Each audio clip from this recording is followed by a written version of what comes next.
오늘 출애굽기 말씀 함께 봅니다. 출애굽기 4장 오늘 말씀을 짧게 보는데 27절부터 31절까지 우리 같이 읽습니다. 여호와께서 아론에게 이르시되 광야에 가서 모세를 맞으라 하시매 그가 가서 하나님의 산에서 모세를 만나 그에게 입맞추니 모세가 여호와께서 자기에게 보내신 모든 말씀과 여호와께서 자기에게 명령하신 모든 이적을 아론에게 알리니라. 모세와 아론이 가서 이스라엘 자손의 모든 장로를 모으고 아론이 여호와께서 모세에게 이르신 모든 말씀을 전하고 그 백성 앞에서 이적을 행하니 백성이 믿으며 여호와께서 이스라엘 자손을 찾으시고 그들의 고난을 살피셨다 함을 듣고 머리 숙여 경배하였더라. 아멘. 오늘 이제 그 이스라엘의 출애굽에 관계된 이야기. 오늘도 여전히 이제 서론의 말씀, 서론의 마지막 시간. 사실은 우리 어저께 그 짧은 시간에 모세를 다 이야기한 것이 뭐 다 설명을 했다고 볼 수 없고 또 다 이해해서 했다고 볼 수 없을 만큼 요약적으로 이야기를 했잖아요. 중요하게 생각하는 것은 모세는 자기 자신을 돌이켜 봤을 때 아무것도 할 수 없다. 그렇게 말할 수 있는 나는 아무것도 할 수 없는 사람이 되었습니다. 입니다. 라고 말할 수밖에 없는 자신의 여러 정황과 상황이 있었고 그러나 그가 알지 못했던 부분은 어떤 부분이라고? 모세가 전혀 생각하지 못하고 마음에 간직하지 못한 광야에서의 삶의 부분들 그것은 하나님 앞에 아주 이스라엘 백성들을 이끄는데 아주 훌륭하게 사용되어지는 40년간의 차곡차곡 쌓여진 그지? 자기의 어떤 가능성인데 거기에 대해서는 몰랐잖아. 모르고 있는 거지. 이제 그런 부분들, 이제 그런 부분들에 대해서 우리가 이제 강조점을 봐서 생각을 했어요. 그 다음에 이제 또 한 가지 더 이제 우리가 살펴봐야 되는 것은 나는 아무것도 할 수 없습니다라고 하는 고백 속에 한 가지 담겨져 있는 말은 뭐야? 나는 아무것도 없습니다라고 할 수 없습니다라고 하는 진짜 순전한 자기 고백, 자기 인식이 전제된다고 한다면 뭐가 훨씬 더 줄어들까? 하나님 앞에서 자기의 도모, 인간적 도모, 그지? 자기 판단과 자기 인간적 도모, 그것이 많이 줄어들 거라고 하는 거지. 나는 정말 아무것도 할 수 없습니다. 그러면 하나님은 너는 할 수 있다라고 이야기하시잖아, 그지? 그리고 하나님께서 내가 너와 함께하고 너로 하여금 이렇게 하도록 하겠다라고 했을 때에 그 하나님의 약속에 더 의지하는 마음이 있을 거야, 그지? 그래서 나는 아무것도 할 수 없습니다라고 하는 것을 발견하게 되는 것이 한편으로는 굉장히 자기 자신에 대한 성찰에 있어서는 긍정적일 수 있는 거지, 그지? 자기에게 주어진 광야의 40년 생활을 통해서 나는 아무것도 할 수 없는 사람이다라고 말하고 있지만 실질적인 실력은 광야에 관한 실력은 갖추어져 있고 그리고 나는 아무것도 할 수 없습니다라고 하는 생각 속에는 인간적 도모 자기 생각을 앞세워서 하고자 하라고 하는 유혹에서 많이 낮추어져요. 그러니까 낮추어진 거지, 그치? 인간은 참 낮추어져 있을 때가 가장 신실할 수 있을 것 같고 하나님 앞에서 바른 신앙을 가질 수 있을 것 같아. 자기는 할 수 있다라고 생각하는 그 순간부터 자기라고 하는 존재가 살아나게 될 수 있다라고 하는 거지. 근데 이제 오늘 말씀을 우리가 읽었는데 이 말씀을 읽기 전에 한 가지 중요한 사실은 그래서 이제 나는 가겠습니다 해서 가게 되고 장인 이드로한테 이야기를 하고 이드로도 가라고 그러고 그리고 가려고 하는 중에 보면 성경 말씀에 보면 모세가 이제 나귀를 타고 이제 가는데 갑자기 하나님께서 모세를 죽이려고 해. 이게 무슨 일이지? 하나님 분명히 나는 갈 수 없습니다. 그런데 네가 가야 된다 그러고 이렇게 세워가지고 가고자 하는데 하나님이 모세를 죽이려고 해. 근데 오늘 성경의 말씀 우리 읽지 않았지만 그 말씀에 보면 그때의 그 모세의 아내 되는 십보라가 어? 뭐라 그래? 이는 나의 피 남자, 피로 그러니까 피로 되어진 남자, 그러니까 내 남편이다라고 하는 거예요. 25절 말씀에 보면 24절, 25절 우리 같이 한번 읽어볼까요? 모세가 길을 가다가 숙소에 있을 때에 여호와께서 그를 만나사 그를 죽이려 하신지라. 십보라가 돌칼을 가져다가 그의 아들의 표표를 베어 그의 발에 갖다 대며 이르되 당신은 참으로 내게 피남편이로다 하니, 그러니까 뭐라고? 여호와께서 그를 놓아주셨어. 피남편이다. 당신은 내 피남편이다.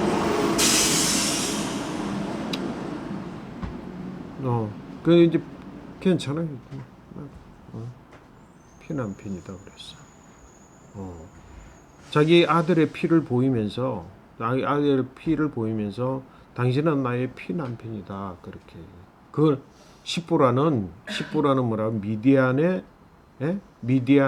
이두로 그 제사장이야. 이두로는 제사장이야. 그리고 그 미디안 백성이 누구냐라고 하는 것을 조금 알면 미디안 백성은 누구냐면 아브라함이 이삭을 낳고 그러고 나서 조금 지난 다음에 여러 아들을 낳아. 다른 첩을 두어서 여러 아들을 낳는데 그 중에 한 백성, 그러니까 한 아들이 미디안의 조상이 되는 거야.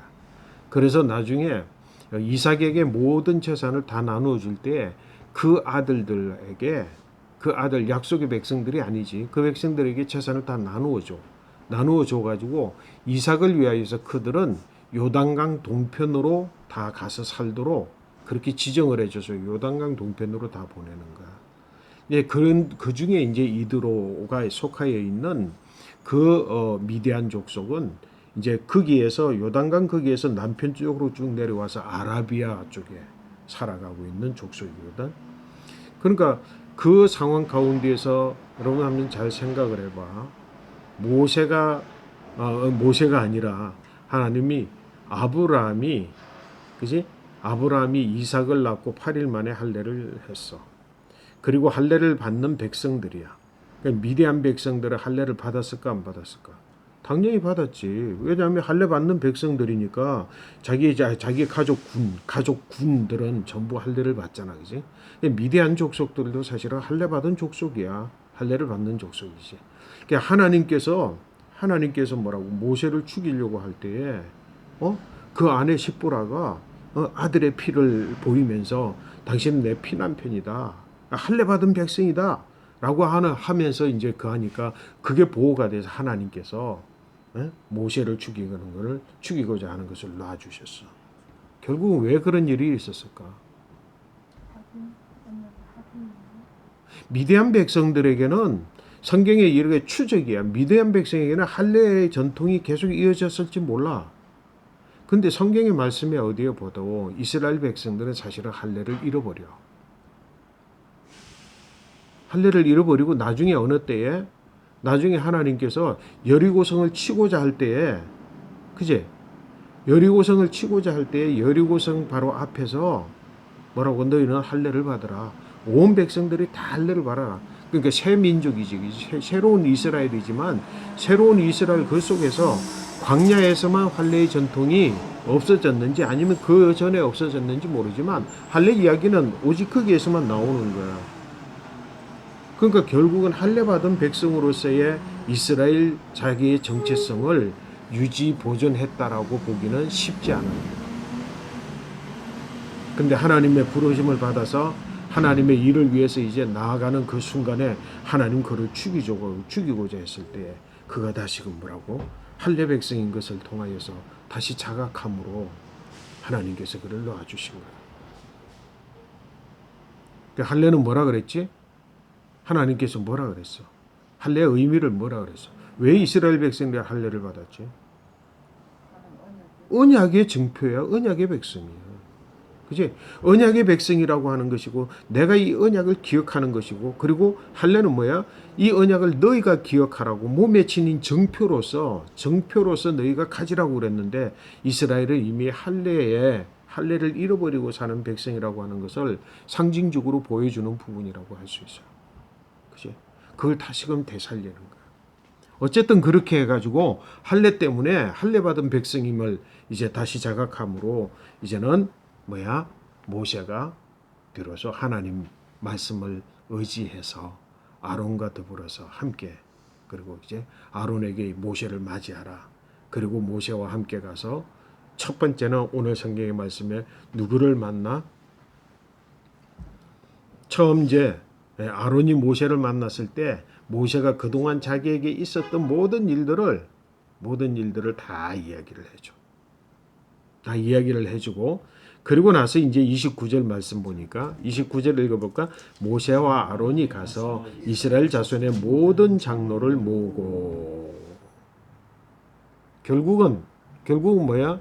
한번 여러분 생각을 해봐. 아론은 누구지? 모세의 형님이지. 결국은 이스라엘 백성들 그때 뭐야? 모든 태어나는 남자들을 다 죽이라고 했지만 그 형 아론도 있었고 그 아론은 누구와 함께 지금 있는 거지? 이스라엘 백성들 가운데 애굽에 있는 거예요. 이스라엘 백성들 가운데에 이스라엘 백성으로서 거기에 함께 살아가면서 뭐야? 함께 지금 고난을 당하고 고통을 당하는 거지. 그리고 뭐야? 하나님 앞에 탄식하여 하나님이 들으시어서 성경의 말씀대로 가면 내가 다시금 내 옛 언약을 기억하여서 그들을 구하고자 하는 그 기억하시게 되어지는 그러한 환경 속에서 뭐야? 아론은 이스라엘 백성들과 함께 있었어요. 그 이제 아론이 모세에게 나아가서 모세에게 있었던 모든 일들을 다 듣고 나서는 그 아론이 누구를? 이스라엘의 장로들을 다 한자리에 모았어. 그래 한자리에 다 모으고 아론이 여호와께서 모세에게 이르신 모든 말씀들을 다 전하여서 그 모든 말씀의 핵심이 뭐지? 모든 말씀의 핵심이 뭐야? 결국 하나님께서 작정하여서 이스라엘을 어디에서부터? 애굽에서부터 탈출하여내서 어디로? 가나안으로. 내가 누구에게 약속한? 아브라함과 이삭과 야곱에게 약속했던 그 가나안 땅으로 이스라엘 백성들을 이끌어갈 것이라고 하는 사실을 다 이야기하고 그리고 거기에서 뭘 이야기해서 마지막 뭘 보아서 그 백성들 앞에서 주로 이제 장로들이겠지, 그지? 그 장로들 앞에서 무엇을 행했어? 이적을 행하였어. 그 이적이라고 하는 것은 우리의 성경을 보지 않고 넘어왔지만 뭐라고? 지팡이를 던지니까 뱀이 되고 딱 꼬리를 잡으니까 지팡이로 돌아오고 손을 집어넣으니까 문둥병이 되었고 그 손을 빼니까 그 다음에 그 문둥병이 사라지게 되었고 하는 것들을 보이면서 이제 그 이적을 보았어. 31절 말씀 보니까 백성이 뭐 했어? 믿었어.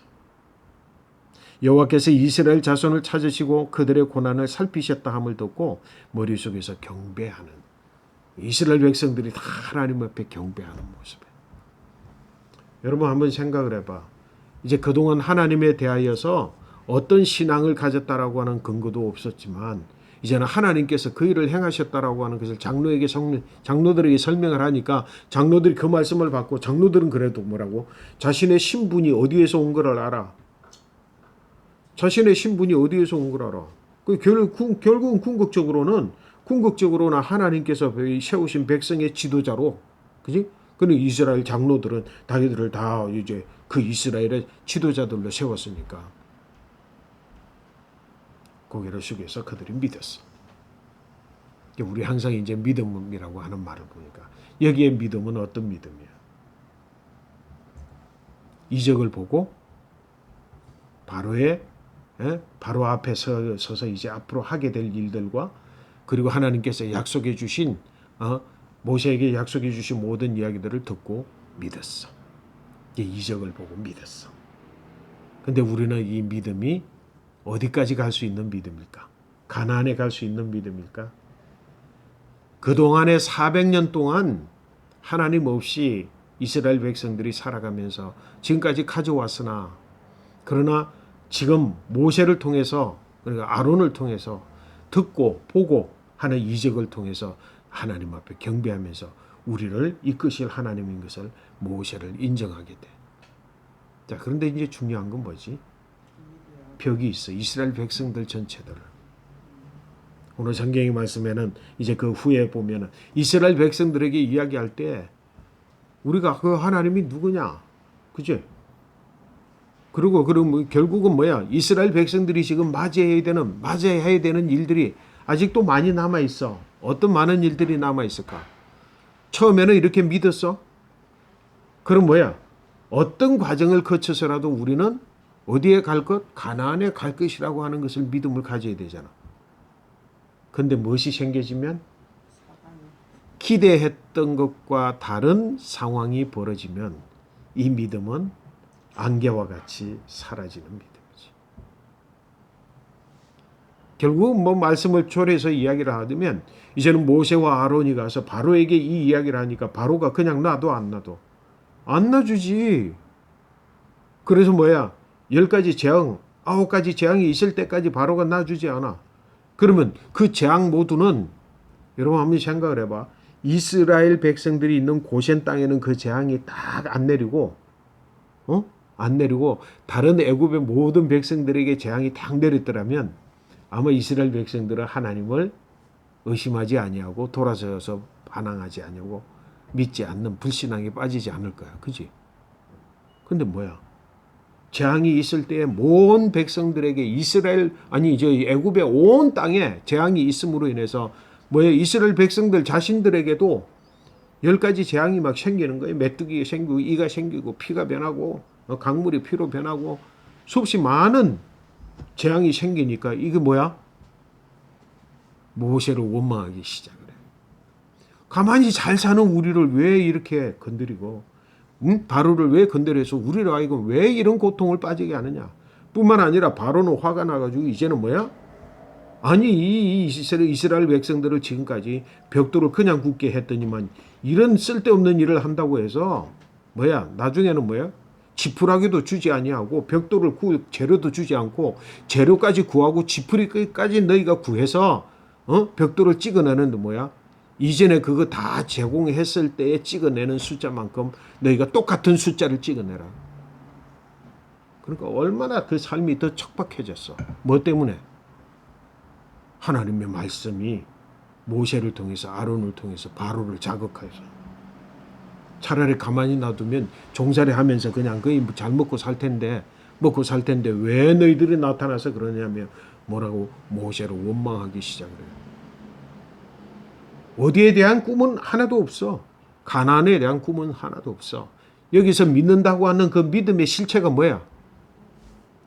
기적을 보니까 와 하나님 보내신 거 맞다. 하나님께서 우리를 살리실 것 같다. 여러분 믿는다고 하는 우리의 믿음의 수준, 이스라엘 백성들의 수준, 내게 아무런 해가 끼치지 아니하고 내 삶의 변화에 내가 척박해지지 아니하고 상황이 더 나빠지지 않으면 믿을 수 있지만 그것으로 인하여서 내 삶에 다른 상황이 벌어지고 하게 되면 또 불신앙으로 또 뭐라고? 그리고 나서 또 한가하고 반항하게 되는 거역하게 되어지는 그 믿음. 우리의 믿음은 어떤지를 살펴보면서 과연 이 믿음이 뭐하지 아니하고서는 바뀌지 아니하고서는 가나안에 이르지 못해. 과연 바뀔 수 있을 것인지를 이제로나 한순간 한순간부터 이제 내일부터 이스라엘 백성들이 출발하는 과정에서부터 시작을 해서 우리 이제 앞으로 이스라엘 백성들이 어떤 과정을 통해서 가나안에 과연 들어갈 수 있을 것인지를 살펴보는 시간들을 가지도록 하겠습니다. 오늘은 이렇게 믿은 믿으니 저들이 하나님을 경배하니 라고 하는 믿음과 하나님을 경배함에 대한 우리가 반성을 해보면서 오늘을 다시 이제 접도록 하겠습니다. 아멘.